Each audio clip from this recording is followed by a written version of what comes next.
오늘 우리에게 주시는 하나님의 말씀은 마태복음 16장 24절의 말씀입니다. 이에 예수께서 제자들에게 이르시되 누구든지 나를 따라오려거든 자기를 부인하고 자기 십자가를 지고 나를 따를 것이니라.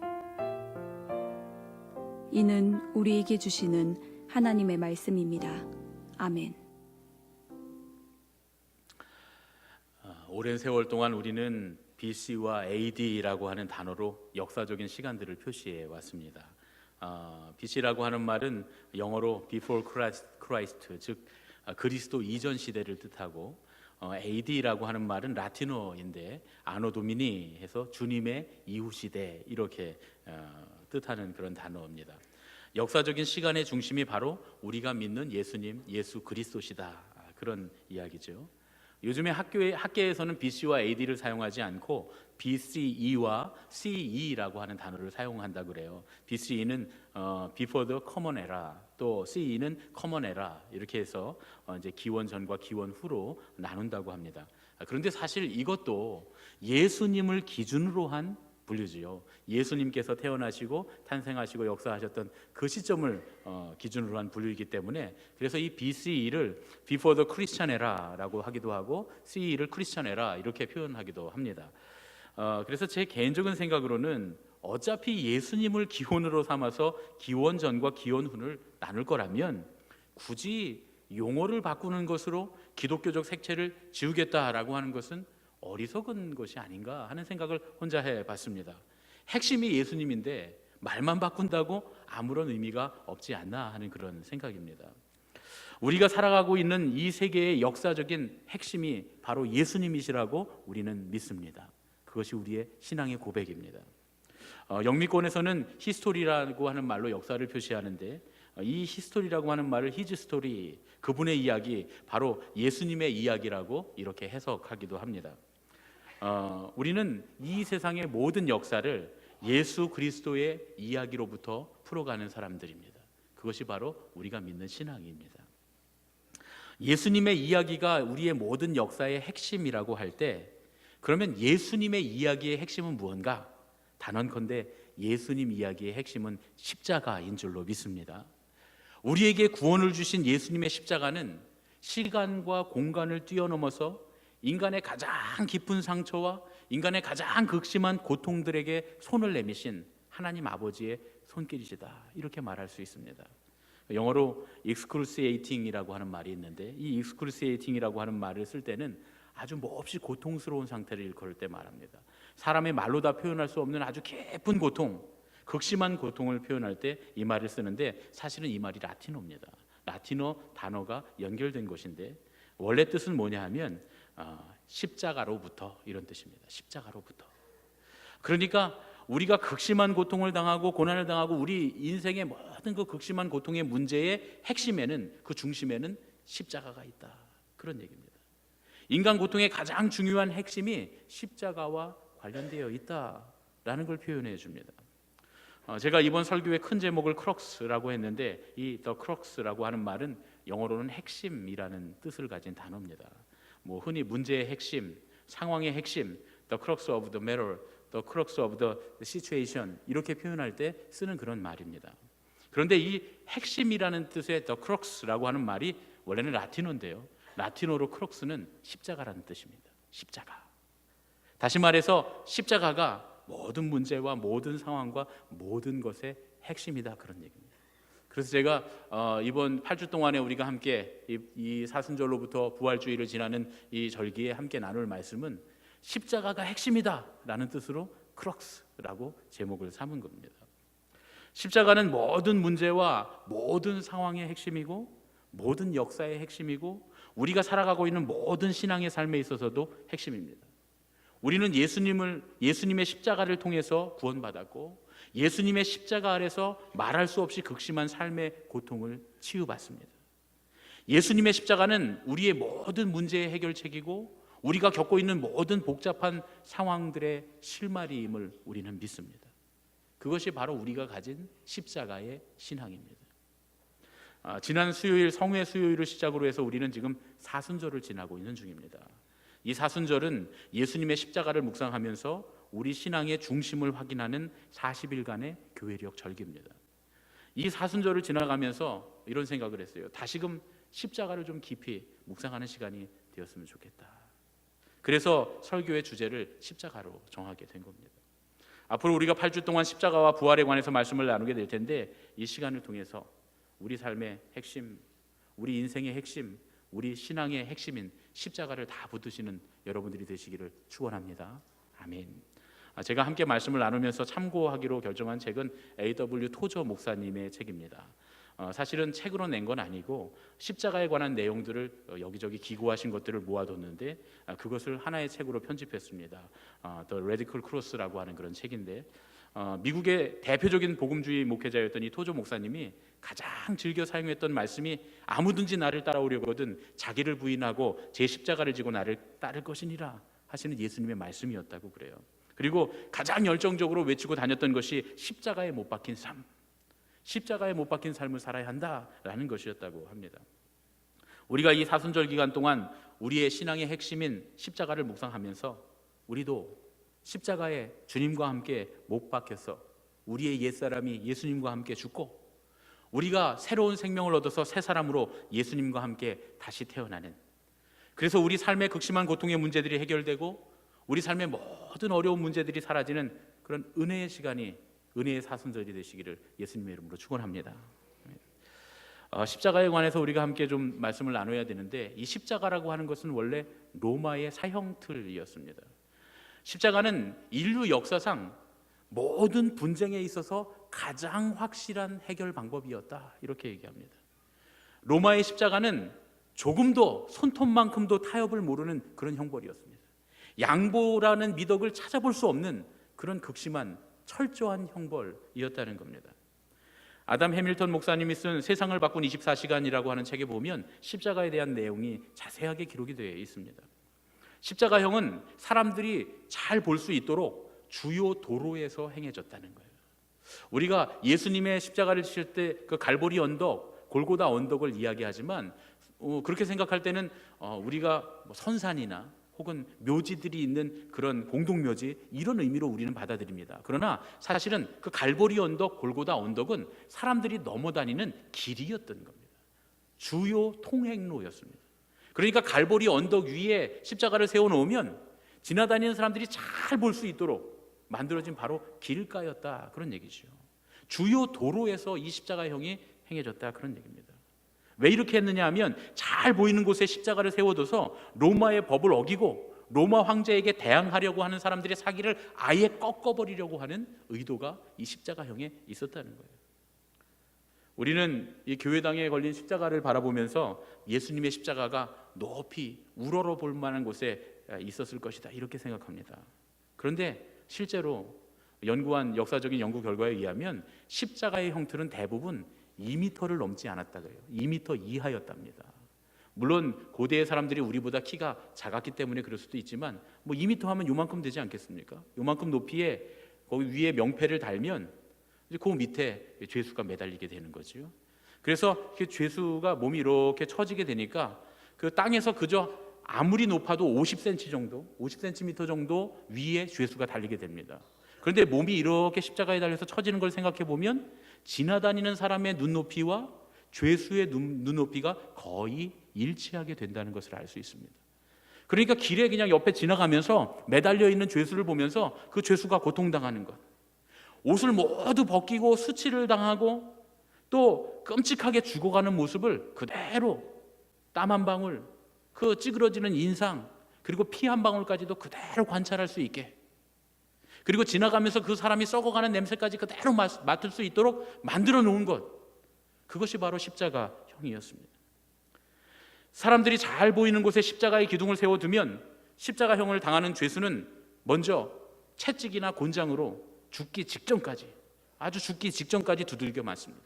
그렇게 한 다음에 자기가 매달릴, 자기를 죽일 십자가의 형틀, 가로의 형틀 한 45kg 정도 되는 그런 무게의 나무 막대기라 그래요. 그 45kg 정도 되는 그 나무를 자기가 직접 지고 자기를 매달 십자가까지 걸어가야 했습니다. 십자가형의 목적은 가능한 한 가장 오랜 시간 동안 가장 괴롭게 최고의 고통을 가하는 것이 십자가형의 목적이었습니다. 죄수들이 숨을 거둘 때까지 며칠 동안 십자가에 매달려 있기도 했다 그래요. 형을 집행하는 로마 군인들이 편의에 따라서 손목에 못을 박기도 하고, 우리 예수님은 양쪽 손목에 못을 박히셨죠. 또 어떤 경우에는 그냥 끈으로 십자가에 양손을 매달아 둔다고 합니다. 반면에 발에는 항상 못을 박았다는 거예요. 그 동맥을 관통하는 그런 못을 박아서 피를 흘려서 사람이 죽도록 만드는 것. 그래서 양발에는 못이 박혔는데, 우리가 흔히 십자가에 못 박힌 발을 생각하면 이렇게 가지런히 포개서 이 위에 못 하나를 딱 박는 걸 생각합니다. 왜냐하면 그동안의 모든 예술 작품이 예수님의 십자가를 그렇게 묘사했기 때문입니다. 그런데 현대의 연구 결과에 의하면, 밝혀진 역사적 사실들에 의하면 양쪽 발을 십자가 옆에 못 박았다는 거예요. 십자가 옆에 이렇게 양쪽 발을 대고 그 위에 나무 막대기를 이렇게 대놓고서 빠지지 않도록, 그래서 이 양쪽 발에 이렇게 못을 박아서 완전히 고정을 시키는 겁니다. 예수님도 양쪽 십자가 양쪽에 이렇게 못을 박았다. 다리가 양쪽으로 이렇게 벌어지니까 수치가 그대로 드러나도록 그렇게 십자가를 못 박았다는 겁니다. 십자가에 달린 상태에서는 몸이 자꾸 처지기 때문에 머리를 이렇게 치켜들지 않으면 숨을 쉬기가 어려웠다 그래요. 매달리는 시간이 길어지면 길어질수록 죄수가 점점 더 지치게 되고, 그리고 고개는 계속 떨어지게 되고 점점 숨쉬기가 어려워집니다. 그런데 로마 군인들은 그렇게 숨쉬기조차 고통스러워하고 있는 그 죄수의 다리를 그때 부러뜨린다는 거예요. 그렇게 하면 쇼크가 오고 호흡이 더욱더 곤란해지게 된다는 겁니다. 결국 십자가형으로 죽는 죄수들은 몸이 찢어지는 고통과 함께 과다출혈, 탈수 현상, 그리고 거기에 더해서 스스로 숨을 쉴 수 있는 체력이 떨어지면서 질식해서 죽어가게 된다는 겁니다. 십자가형이 과다출혈이든 질식이든 어떻게 죽든지 간에 가장 수치스럽고 가장 고통스럽게 죽어가는 형벌이었다, 그런 얘기입니다. 그런데 그 수치가 거기서 끝나지 않았습니다. 십자가형을 받은 죄수들은 죽은 뒤에도 그대로 매달아 두거나 아니면 십자가 근처에 버려두었다는 거예요. 동물들이 시신을 다 뜯어먹을 때까지 아무도 건드리지 못하게 했다는 겁니다. 그래도 그 유골이나마 가족들이 수습하면 다행인데, 유골을 수습하지 않으면 그냥 십자가 형틀 근처에 유골들이 다 흩어져서 누구의 유골인지도 모르게 그렇게 뿌려져 남아 있었다는 겁니다. 예수님이 십자가를 지신 언덕의 이름이 뭡니까? 골고다 언덕, 갈보리 언덕. 골고다나 갈보리나 히브리어와 히라버로 된 해골의 언덕이라는 뜻입니다. 왜 예수님이 십자가에 달리신 그 언덕 이름이 해골의 언덕이었겠습니까? 그냥 뼈들이 거기다 흩어져 있었기 때문이죠. 십자가형을 받은 사람들은 죽은 뒤에도 일반적으로 사자에게, 죽은 사람들에게 해주는 일반적인 존중조차도 받지 못하는 그런 수치를 당해야 했다, 그런 얘기입니다. 로마 사람들은 세상에서 가장 끔찍한 사형제도인 이 십자가형을 사람들의 두려움을 자극하기 위한 도구로 무려 800년 동안이나 사용했다 그래요.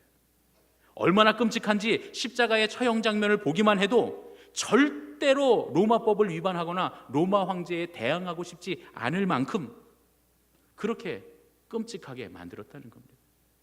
로마의 역사학자였던 요세푸스는 십자가형을 보면서 가장 불쌍한 죽음이다, 이렇게 불렀습니다. 키케로는 십자가형을 노예들에 대한 최악의 형벌, 가장 잔인하고 역겨운 형벌이라고 말했다 그럽니다. 로마의 유명한 수사학자였던 세네카는 만약 당신이 붙잡혀서 십자가형에 처해질 가능성이 있다면 차라리 그 자리에서 자살하라고 그렇게 조언을 해줬다고 합니다. 로마 제국은 자기의 적을 가장 끔찍한 형벌인 십자가를 통해서 영원히 침묵하도록 만들어버린 겁니다. 여기는 타협이 없어요. 타협할 필요가 없습니다.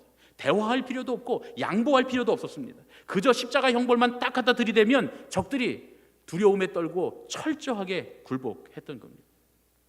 십자가는 로마의 적들에게는 말할 수 없는 극심한 고통과 공포였지만 로마에게는 반대로 철저한 승리의 상징이 됐습니다. 그런데 로마의 철저한 승리의 상징이자 로마 적들에게는 공포의 상징이었던 이 십자가에 대반전이 일어나게 됩니다.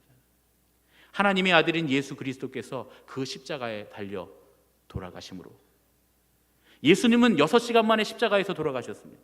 로마의 최고 형벌인 그 십자가의 죄수들이 당하는 그 끔찍한 고통을 다 당하시고 수치를 다 당하셨습니다. 그런데 하나님의 아들인 예수님께서 그 십자가에 달려 돌아가시자 이 사건을 기점으로 십자가의 상징이 더 이상 로마의 승리가 아니게 되었습니다. 예수님께서 부활하시고 승천하신 뒤에 예수님의 제자들이 성령님을 받아서 복음을 전하기 시작합니다. 그 제자들이 뭘 전했습니까? 그 제자들이 전한 것이 바로 십자가의 복음이었습니다. 세상 어디를 가든지 예수님의 제자들은 마치 십자가를 짊어지고 가는 사람들처럼 십자가의 복음을 전합니다. 그런데 그 전했던 십자가의 복음에서 능력들이 나타납니다. 마치 로마 사람들이 자기의 적들에게 십자가형을 들이밀면 그 적들이 입을 닫고 침묵했던 것 같이, 로마인들에게 이 십자가가 극단적인 승리를 주었던 것 같이, 이제 십자가의 복음이 들어가는 곳마다 예수 그리스도께서 승리하시는 놀라운 기적이 일어나게 됩니다. 그래서 십자가는 로마의 철저한 승리에서 그 상징이 그리스도의 철저한 승리의 상징으로 바뀌게 됩니다. 우리가 지금 이렇게 걸어놓고 있는 이 십자가는 로마의 승리의 상징도, 로마의 적들에 대한 공포의 상징도 아닙니다. 이것은 그리스도의 승리의 상징인 줄로 믿습니다. 십자가의 능력은 그 십자가를 만나는 사람들마다 변화시킵니다. 십자가는 정말 저 사람은 절대로 그렇게 될 것 같지 않은 그런 사람들까지도 십자가 앞에 무릎을 꿇게 만들었습니다. 그리스도를 핍박하고 그리스도의 교회를 박해하던 다소의 바리새인 서기관 사울, 그 청년이 대표적인 예입니다. 사울은 성경에 능통한 사람이었고 이미 바리새인으로서, 서기관으로서 자기의 신념이 확고한 사람이었습니다. 예수 그리스도를 따르는 도가 틀렸다, 그 확신을 갖고 있었습니다. 그는 이 확신에 자기의 목숨을 걸 수도 있는 사람이었습니다. 그래서 자기의 목숨을 걸고 예수님을 믿는 사람들을 죽이기 위해서 여기저기 쫓아다니며 예수님을 믿는 사람들, 제자들을 죽이기 시작하고 교회를 핍박하기 시작했습니다. 그런데 그가 십자가의 복음을 만난 뒤에는 절대로 결코 그렇게 될 수 없을 것만 같았던 그런 사람이 됩니다. 그리스도의 복음, 십자가의 복음을 진심으로 믿고 그 십자가를 전하는 사도로 바뀌게 되었습니다. 십자가의 능력은 이렇게 악한 사람들을 선한 사람들로 바꿔가기 시작합니다. 십자가의 복음이 들어가는 곳마다 헛된 우상과 미신이 물러가고 그곳에 억눌려 있던 사람들이 모든 억눌림과 속박에서 해방되기 시작합니다. 십자가는 아주 짧은 기간 동안에 서방 세계의 모든 도덕과 정신 세계를 완전히 뒤바꿔 놓습니다. 그런데 십자가가 이렇게 세상과 사람을 바꿔놓을 수 있었던 것은 바로 그 예수 그리스도의 십자가의 능력이 있었기 때문입니다. 이것이 바로 십자가의 능력입니다. 십자가의 능력은 사람을 바꾸고 세상을 바꿉니다. 그런데 교회의 역사를 통해서 우리가 알게 된 것 한 가지가 있습니다. 예수 그리스도의 십자가의 능력에 대한 사실인데, 십자가는 철저하게 죽음의 십자가일 때만 능력이 있다는 거예요. 십자가가 장식의 십자가로 전락해버리는 순간 십자가의 능력은 다 사라져버리게 되었다 하는 겁니다. 여러분, 여기에 상징물로 달려있는 이 십자가에는 세상을 변화시키는 능력이 없습니다. 우리가 장식용으로 목에 거는 십자가에는 사람을 변화시키는 능력이 없습니다. 어떤 사람들은 귀신을 쫓기 위해서 십자가를 사용하기도 합니다. 우리 드라큘라, 뱀파이어 이런 영화들을 보면 십자가를 이렇게 갖다 대면 귀신들이 이런 무서워하면서 도망가죠. 또 어떤 분들은 밤에 악몽을 꿨다고 악몽을 쫓기 위해서 십자가를 머리맡에 베고 자기도 하고, 또 십자가 달려있는 벽 앞에서 자기도 하고. 그런데 이런 것들은 마술적인 능력입니다. 이런 마술적인 능력을 기대한다면 십자가는 절대로 그런 능력을 발휘하지 않습니다. 오히려 그런 십자가는 연약함의 상징입니다. 그런 건 미신이죠. 그런데 지금도 많은 사람들이 십자가의 진짜 능력을 전혀 모르면서 미신적으로 십자가를 숭배하는 경우가 더러 있습니다. 여러분, 십자가는 죽음의 십자가일 때 능력이 있습니다. 십자가 위에서 내가 죽을 때, 십자가 위에서 나의 옛사람이 죽을 때, 그때 십자가의 엄청난 능력이 우리에게 발휘된다, 그런 얘기입니다. 이 사실에는 어떤 타협도 없습니다. 심지어 예수님도 십자가 위에서 죽으셨습니다. 예수님을 따르는 모든 제자들, 세상을 변화시켰던 모든 제자들도 십자가 위에서 옛사람이 죽은 사람들이었습니다. 그렇게 됨으로써 죄악된 우리의 본성이 멸해서 죽으면 그때 그리스도를 죽은 자 가운데서 다시 살리신 하나님께서 우리에게 새 생명을 부어 주시는 겁니다. 이게 진정한 기독교의 핵심입니다. 이것이 아닌 다른 것은 참된 기독교가 아닙니다. 우리가 신앙을 할 때 이 십자가의 신앙을 양보해서는 안 됩니다. 우리는 신앙에 대해서 이런저런 견해들을 갖고 있을 수 있어요. 예배는 이렇게 드리고 저렇게 한다. 신학적으로 이런 견해, 저런 견해 가질 수 있습니다. 뭐 속회는 어떻게 해야 되고 신앙생활은 어떻게 해야 되고 이런저런 신앙적인 견해들을 다 가질 수 있지만, 우리가 가지고 있는 이러저러한 신앙적인 견해들보다, 신학적인 지식들보다 십자가는 훨씬 더 핵심적이고 훨씬 더 우선되고 훨씬 더 높은 개념입니다. 우리가 갖고 있는 모든 신앙적인 개념들, 견해들, 신학적인 견해들은 다 십자가 앞으로 끌고 와서 십자가에 이것들이 합당한가 판단받아야 됩니다. 십자가 앞에 심판받아야 되는 것들입니다. 토저 목사님은 더 레디컬 크로스 이 책에서 세상적인 방법으로 교회를 이끌고 가려고 하는 얄팍한 교회의 리더들, 사람들의 요구에 따라 철저한 십자가의 도를 희석시키는 사람들 때문에 영적인 재앙이 닥치게 되고, 어린 양이신 주님께서 사자로 돌변하셔서 교회를 향해 진노할 것이라고 그렇게 말씀합니다. 교회가 어디로 가야 합니까? 사람들이 이렇게 저렇게 말합니다. 교인들이 이렇게 저렇게 말합니다. 그런 것에 따라서 교회가 움직여서는 안 된다, 그런 얘기예요. 교회는 세상적인 경영의 방법을 따라서 운영되어서도 안 된다는 겁니다. 소위 세상에서 경영을 배웠다거나 해봤다는 분들이 교회 리더가 되면 자기가 세상에서 배운 그대로 교회를 경영하려고 듭니다. 그러면 교회에는 재앙이 닥치는 겁니다. 왜냐하면 교회는 세상적인 여론이나 세상적인 경영의 원칙으로 움직이는 것이 아니기 때문입니다. 오직 교회는 십자가의 도를 따라서만 움직입니다. 교회의 생명력이 어디서부터 옵니까? 세상적인 운영 원칙이나 사람들의 여론을 따르는 데 있지 않고, 오직 우리가 십자가의 도를 따라가면, 그러면 하나님께서 교회에 생명을 부어주실 줄로 믿습니다. 그게 우리의 믿음입니다. 여러분, 개인의 신앙도 마찬가지입니다. 우리는 우리의 인생에서 극심한 고난의 문제들과 고통의 문제들을 겪기도 합니다. 계속 찾아오는 많은 문제들 속에서 헤어나지 못하면서 살아갑니다.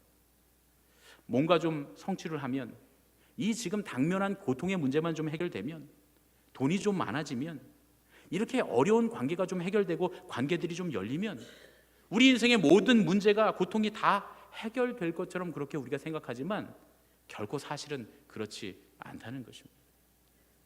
우리가 십자가에 대해서 결단해야 되는 이유가 바로 여기 있습니다. 이 모든 것의 핵심은 십자가입니다. 우리가 십자가에 달려 우리의 옛사람이 죽으면, 그러면 이 모든 고통의 문제와 모든 문제들이 해결될 줄로 믿습니다. 우리가 십자가에 대해서 결단해야 되는 이유가 바로 여기 있습니다. 우리가 십자가에 대해서 선택할 수 있는 길은 단 두 가지밖에 없습니다. 첫 번째, 십자가를 피해가는 겁니다. 그리고 두 번째는 그냥 십자가에서 우리가 죽는 겁니다. 우리는 신앙의 길로 들어서 있으면서도, 예수님을 따라간다고 하면서도, 예수님의 십자가를 바라본다고 하면서도 십자가에서 죽으려고 하지 않습니다. 그러나 우리가 십자가에서 죽지 않으면 구원은 다 거짓말입니다. 우리가 십자가를 외면하고 십자가를 피해버리면 십자가의 능력도 우리에게서 나타나지 않습니다. 왜 사람이 변하지 않습니까? 왜 세상이 변하지 않습니까? 왜 교회가 변하지 않습니까? 십자가에서 죽지 않았기 때문입니다.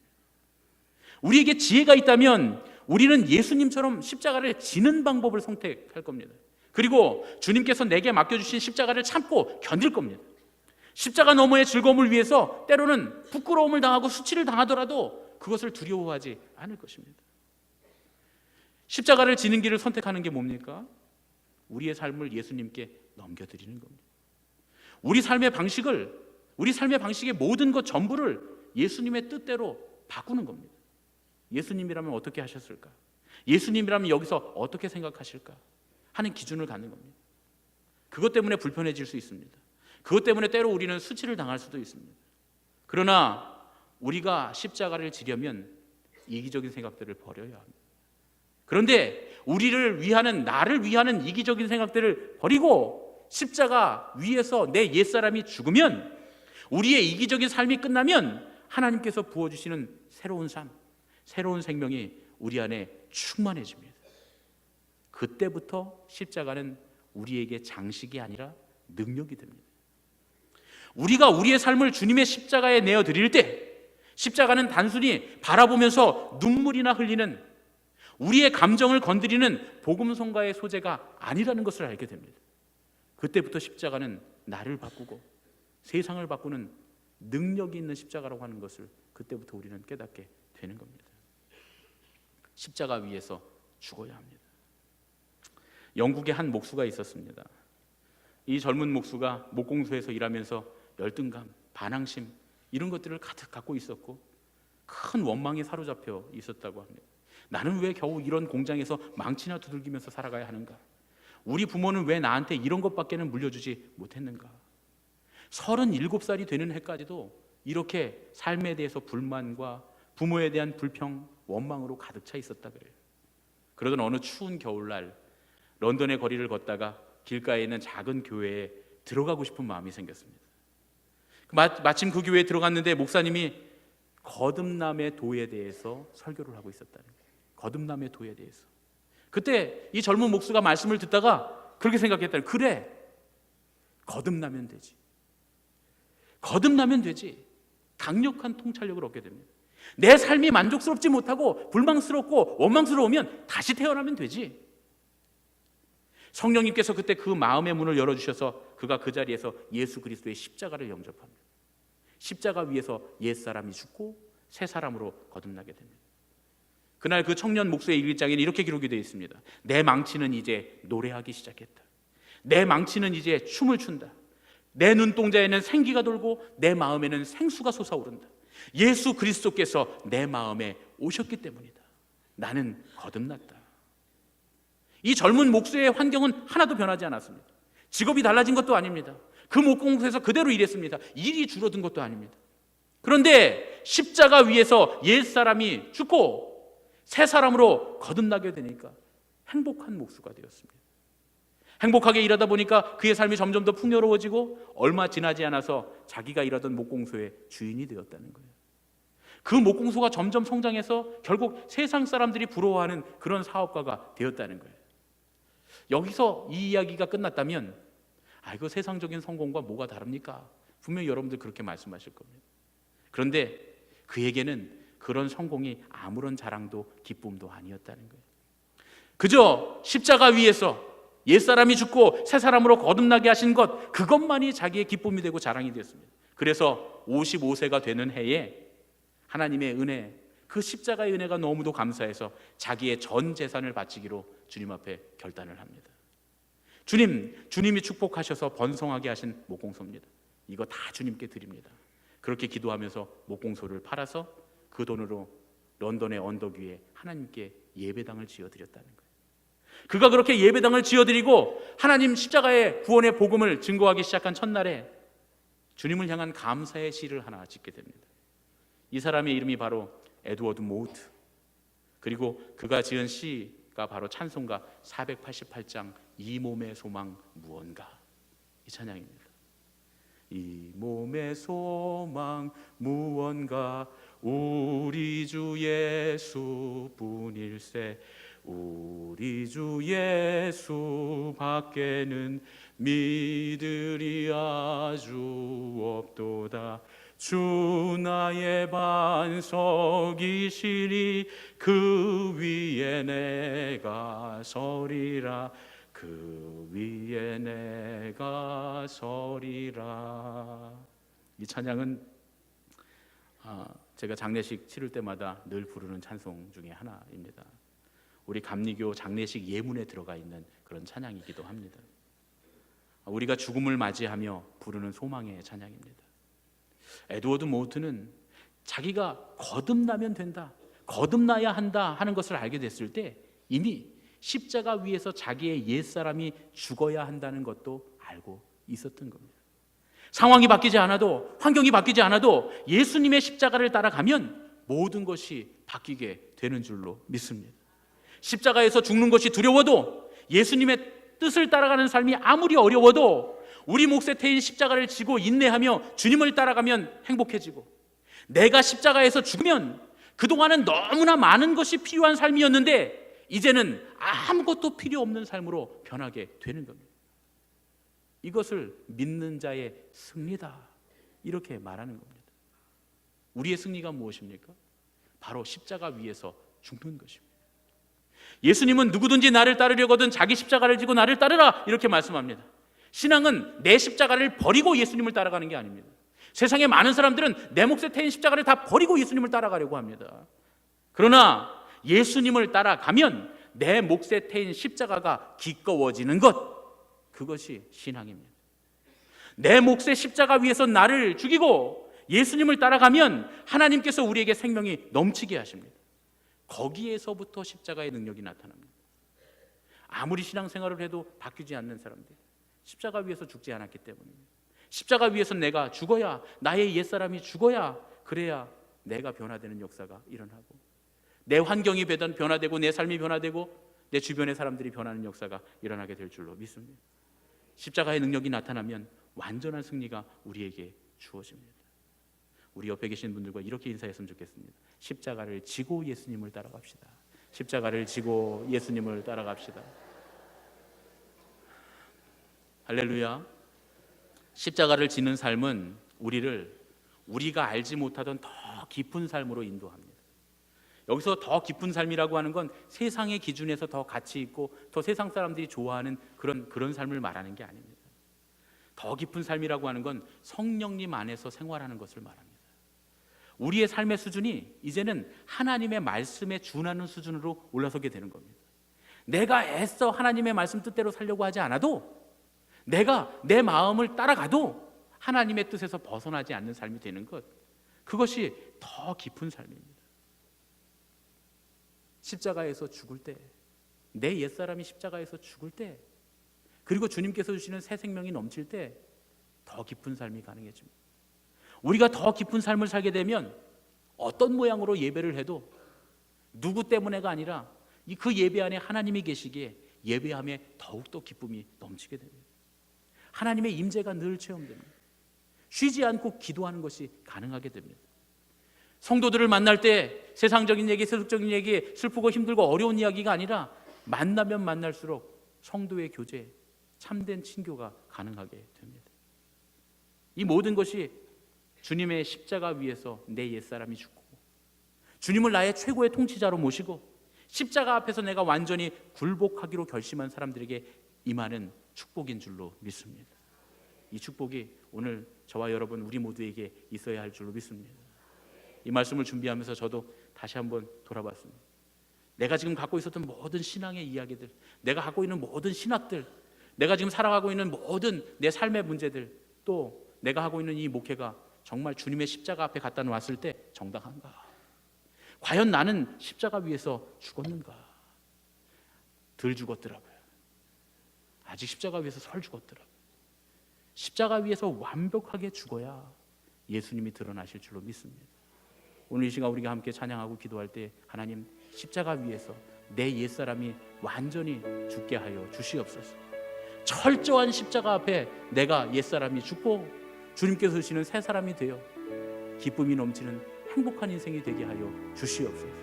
무엇이 더 필요한 인생이 아니라 아무것도 없어도 주님 한 분만으로 만족한 삶이 되게 하여 주시옵소서. 이 시간 우리 함께 찬송가 150장 갈보리산 위에 함께 찬양하시고 합심하여 기도하겠습니다.